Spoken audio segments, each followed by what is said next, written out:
നാട്ടടുക്കളയിലേക്ക് എല്ലാവർക്കും സ്വാഗതം. ഞാൻ ഇന്ന് തയ്യാറാക്കുന്നത് ബ്രെഡാണ്.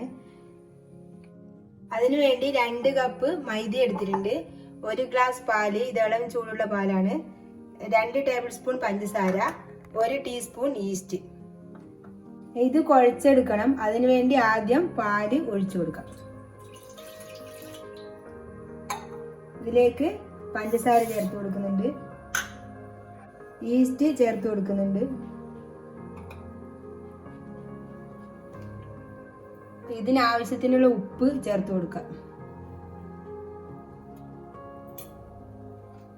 ഇനി ഇത് നല്ലോണം ഇളക്കി കൊടുക്കാം.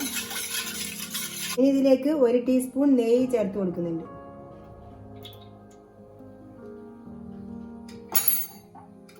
ഇനി ഇത് കുഴച്ചെടുക്കാം.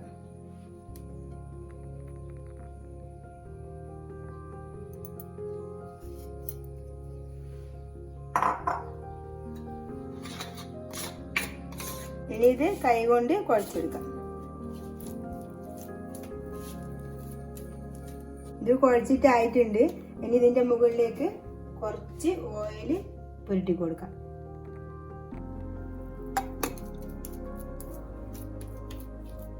ഇനി 1 മണിക്കൂർ റെസ്റ്റ് ചെയ്യാൻ വെക്കാം. നമ്മളെ മാവ് കുഴച്ച് വെച്ചിട്ട് 1 മണിക്കൂർ കഴിഞ്ഞിട്ടുണ്ട്. ഇത് നന്നായി കുതിർന്ന് വന്നിട്ടുണ്ട്.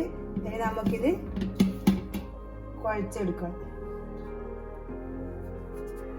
കുറച്ച് മൈദപ്പൊടി ഇട്ട് കൊടുക്കാം.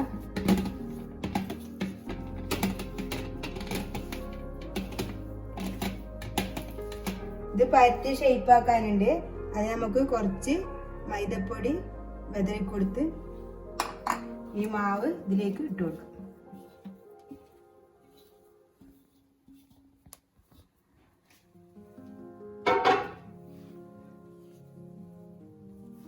കൈക്ക് പറ്റുന്നുണ്ട്, അപ്പൊ മൈദ മാവ് കൈക്കായി കൊടുത്താൽ മതി.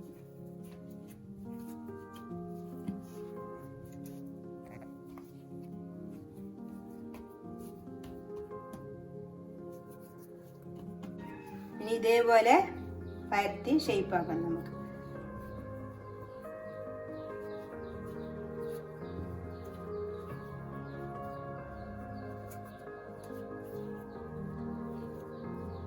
വീണ്ടും ഇതേപോലെ പരത്തി കൊടുക്കണം.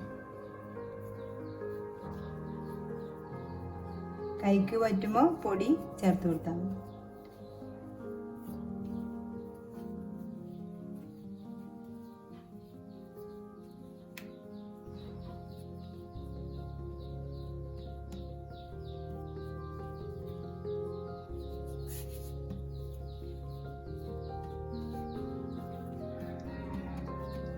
ഇതേപോലെ ആക്കിയെടുത്തിട്ടുണ്ട്. ഇനി നമുക്ക് ഒരു പാത്രം ഇത് ചുട്ടെടുക്കാൻ വേണ്ടി എടുക്കണം. അതിലേക്ക് കുറച്ച് ഓയിൽ പുരട്ടി കൊടുക്കണം. അതെല്ലാ വശവും നല്ലോണം പിടിപ്പിക്കും.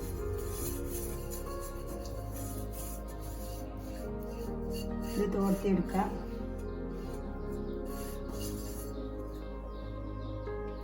ഇനി ഇത് നമുക്കിതിലേക്ക് വെച്ച് കൊടുക്കാം. ഒരു 20 മിനിറ്റ് റെസ്റ്റ് ചെയ്യാൻ വെക്കാം.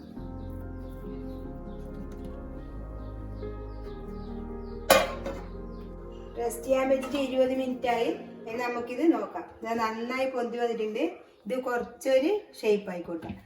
ബ്രെഡ് ആകുമ്പോൾ കുറച്ച് കട്ടിയിലല്ലേ ഉണ്ടാവുക, ലേശം ഇങ്ങനെ ആയിക്കൊടുത്താൽ മതി. ഇനി ഞാനിത് ബേക്ക് ചെയ്യാൻ വേണ്ടി ഒരു പഴയ നോൺ സ്റ്റിക്കാണ് വെച്ചിരിക്കുന്നത്. ഇതിന്റെ 5 മിനിറ്റ് ചൂടാകാൻ വെച്ചിരുന്നു.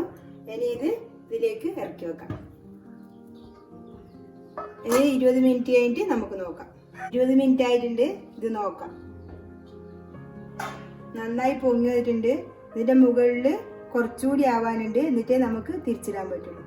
ഇത് മീഡിയം തീയിൽ വെച്ചു കൊടുത്താൽ മതി, അല്ലേ കരിഞ്ഞു പോകും. ഇനി ഇത് ഒരു 5 മിനിറ്റ് കഴിഞ്ഞിട്ട് തിരിച്ചിടാം. ഈ ബ്രെഡ് നോക്കാം. ഇതിന്റെ മുകൾ വശം ആറി വന്നിട്ടുണ്ട്. 5 മിനിറ്റ് കഴിഞ്ഞപ്പോൾ നോക്കിയപ്പോൾ ഇത് വെന്തിട്ടുണ്ടായിരുന്നില്ല. ഞാൻ 10 മിനിറ്റ് വെച്ചു. ഇനി നമുക്കിത് തിരിച്ചിട്ടിടാം.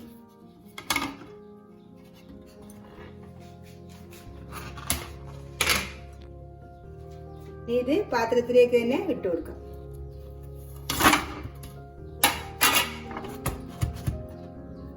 ഒരു 10 മിനിറ്റ് വരെ വെക്കാം.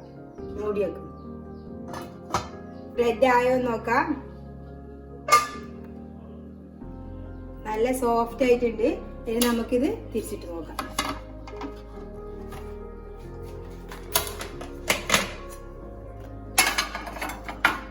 നല്ല ബ്രെഡ് ആയിട്ടുണ്ട്. നല്ല സോഫ്റ്റ് ബ്രെഡാണിത്. ഇതെല്ലാവരും ഉണ്ടാക്കി നോക്കണം. എൻ്റെ വീഡിയോ ഇഷ്ടപ്പെടുന്നെങ്കിൽ ലൈക്ക് ചെയ്യാനും ഷെയർ ചെയ്യാനും സബ്സ്ക്രൈബ് ചെയ്യാനും മറക്കരുത്.